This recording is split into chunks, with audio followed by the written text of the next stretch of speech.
Would you mind clapping, Alex? Dungeness is your 6th album as Trembling Bells, isn't it?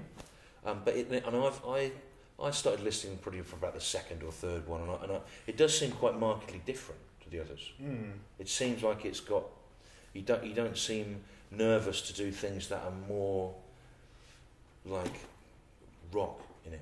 There's rock guitars. There's bits that it cuts from the songwritery stuff into these more extended freakouts. Yeah.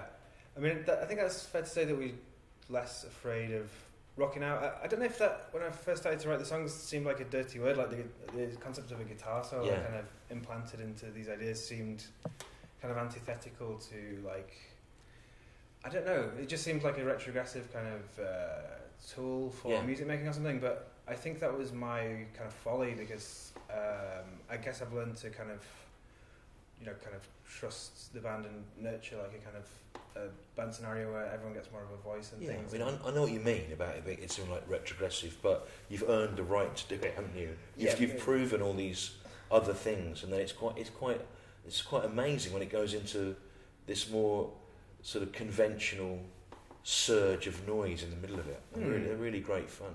Yeah, I think it's possibly to do with like enjoying like seeing other bands do that or something. You know, you don't want all these kind of like wordy, kind of decasyllabic kind of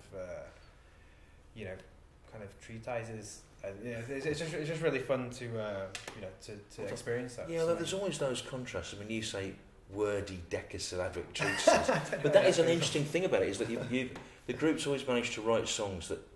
And this isn't meant to sound like a criticism, but the melodies often have the feel of a melody you feel you already know. Right. Not to say it's copied from anything, but they have they almost seem to occur naturally, like traditional song.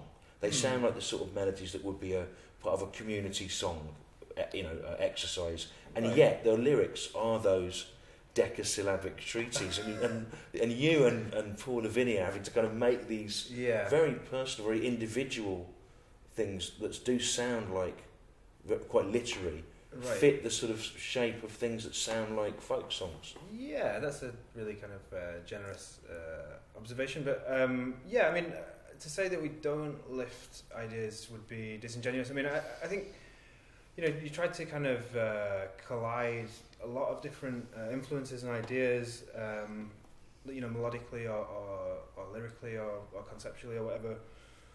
So there'll be like a fragment of like a traditional Irish folk song somewhere that'll be kind of mutated via like a kind of improvised John Coltrane solo or something. I mean, I was just trying kind of excavate like my own, like dig into my own things that just stick in my brain from 30 years of listening to music or whatever. I mean, you've got a background in improvisation, haven't you?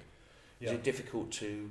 Is it difficult? Okay, this record feels like a finished multi-layered piece where everyone's having to work together on structured things. Is it difficult to sort of catch that lightning in a bottle of a sudden improvised idea when you've got a more structured record like this? To a large extent, improvisation doesn't necessarily really work within this context because I don't know if it's because I can be quite tyrannical, so there's a kind of climate of fear from anyone making a mistake, or I think it's a lot like, I think it's in terms of also the individuals in the band's sensibilities where they just don't particularly like improvisation for the most part. So usually throughout the wig out bits, I guess there are kind of a series of kind of signposts where points that you're going to get to. Yeah, kind of strategic points. Which is the same of improvised music also, I guess, the jazz heads or whatever. But it's not something that I feel like works particularly well within the context of this band, which I've just learned to live with.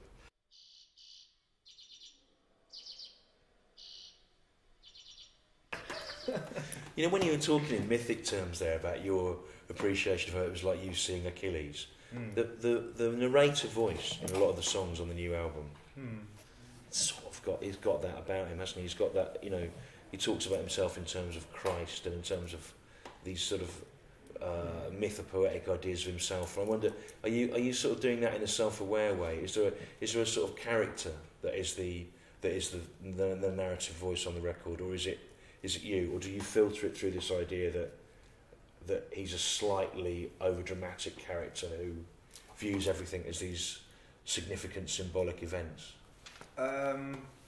Yeah, it's interesting. I remember you kind of asking me about that character thing before, and I've heard other people, like for example, like Will Oldham, say that Bonnie Prince Billy is an onstage persona, and like it'd be interesting to hear your take on this. So, like I heard an interview with Charlie Brooker recently where he was talking about like it's an exaggerated version of him, which is a character, and I've never quite finessed like the idea of that for my own.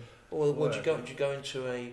Do you go? I mean, the vocabulary of the songs isn't your natural speaking vocabulary. Do you go into a sort of a place that you get it from? You mean it's kind of bombastic and? Yeah, it's more intense and he's more. Right. I don't know. Maybe that's just like my naivety as a songwriter or something. I haven't, because I still think of that as being quite an experimental process and still quite a new process. Even though I've done it quite a lot. Yeah, maybe I just haven't really naturalised it to the degree. But I mean, I was talking to Anne-Marie on the train on the way here, where I guess I tried to kind of like goad myself into uncomfortable kind of situations, either kind of socially or psychologically or emotionally or whatever, and then try and it's quite pompous to say, but kind of report back from these. Right, you put yourself deliberately in an uncomfortable social situation, see what would happen. Kind of, yeah, and then try and give that a kind of poetic voice or something. So, have you sabotaged any friendships or potential future or professional or personal prospects as a result of thinking, I wonder what would happen if I now said this? My name's Alex Neilson. Nice to meet you.